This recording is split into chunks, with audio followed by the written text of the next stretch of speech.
ये लड़की सोने से बनी एक नाचने वाली लड़की होती है। वो घूमती और एक बेहोश आदमी के पास आती है। धीरे धीरे वो उसके करीब पहुंचती है। अगले दिन जब आदमी जागता है तो वो इस असामान्य महिला को देखता है और उस लड़की को पकड़ने की कोशिश करता है, लेकिन लड़की भाग जाती और आदमी के हाथ में चोट लग जाती है। लेकिन आदमी सोने का एक टुकड़ा खींच लेता है और महसूस करता है कि वो सोने का टुकड़ा है। वो तुरंत उस लड़की के पीछे दौड़ता है और उसे एक दिशा में नाचते और अपने शरीर को मोड़ते हुए देखता है, क्योंकि लड़की उस आदमी को आकर्षित करना चाहती है। आदमी पानी में कूदता है और उसके करीब जाने की कोशिश करता है। लड़की भी उसकी ओर चलती है और अपनी सुंदरता से उसे बहकाने की कोशिश करती है, लेकिन आदमी को केवल उसके शरीर पर मौजूद गहनों में दिलचस्पी थी। वो नाचती रही, लेकिन आदमी उसके शरीर से महंगे गहने निकालता रहा। उसने उसके चेहरे तक को नहीं बख्शा। आदमी सभी भारी गहने उठा लेता है और चला जाता है, जबकि लड़की का शरीर झील में डूब जाता है। खून तुरंत झील को लाल कर देता है। रास्ते में उसे प्यास लगती है, लेकिन झील पूरी तरह से लाल हो चुकी थी, उसके किए हुए कर्मों की वजह से। बच्चा जैसे ही पैदा हुआ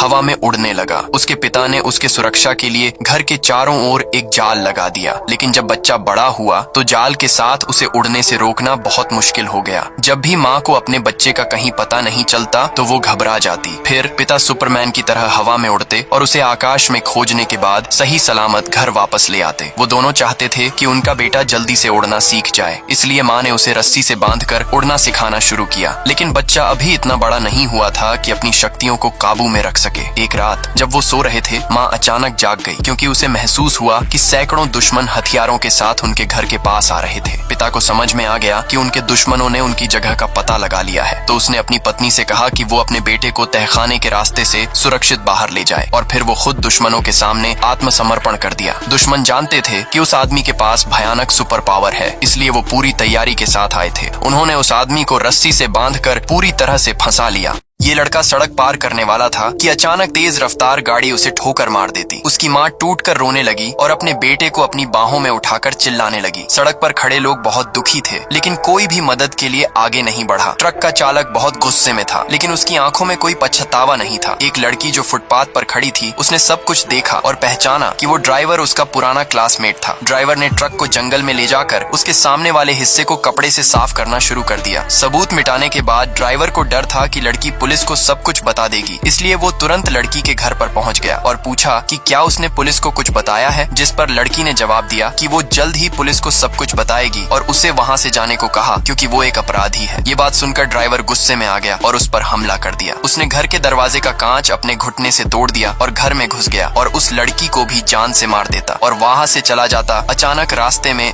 ये आदमी अपनी पत्नी और उसके प्रेमी को मारने के आरोप में गलत तरीके से जेल चला जाता है। एक दिन जब वो अपना नाम दीवार में लिखने की कोशिश कर रहा होता है तो अचानक दीवार का एक टुकड़ा टूटकर गिर जाता है। तभी उसे दीवार की नाजुकता का एहसास होता है और उसे एक बढ़िया आइडिया आता है। वो दीवार पर लगे एक पोस्टर के पीछे सुरंग खोदने लगता है। अपने व्यायाम के समय वो धीरे धीरे दीवार के टुकड़े आंगन में फैला देता है और ये सिलसिला 20 साल तक चलता रहता है। एक बारिश वाली रात वो अपना सामान पैक करता है और सुरंग के जरिए क्रॉल करता है। फिर वो नाली के पाइप तक पहुंचता है और एक पत्थर से उसे मारता है जब आकाश में बिजली कड़कती है। कई प्रयासों के बाद वो पाइप को तोड़ने में सफल हो जाता है। फिर वो नाली के पाइप में घुसता है और गंदगी की बदबू से बार बार उल्टियां करता है। 500 मीटर क्रॉल करने के बाद वो आखिरकार पाइप से बाहर निकलता है और जेल से भागने में सफल हो जाता है। अगले दिन सुबह जेल का वार्डन उसकी कोठरी का दौरा करता है और पोस्टर के पीछे बड़ा छेद देखता है। इसके बाद अधिकारी उस जगह की तलाशी लेते हैं, लेकिन वो आदमी बहुत दूर जा चुका होता है।